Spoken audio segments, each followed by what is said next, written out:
ГСП онлайн. Городские новости сейчас.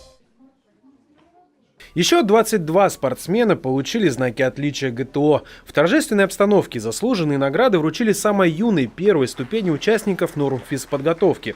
Это дети 6-8 лет. Они преимущественно сдавали положенные нормативы в июне 2018 года.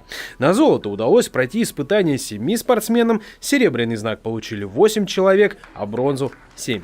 Я очень надеюсь, что те, которые попробуют себя в выполнении нормативов ГТО и получат знак отличия, потом рассмотрят возможность перейти на спортивную стезю, выбрать какой-то из видов спорта и, возможно, дойти до олимпийских результатов.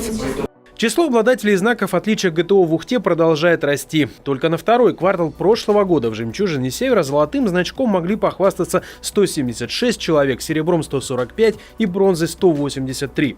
Отрадно и в чем-то закономерно, что преимущественно это молодежь. Дети и подростки от 9 до 15 лет.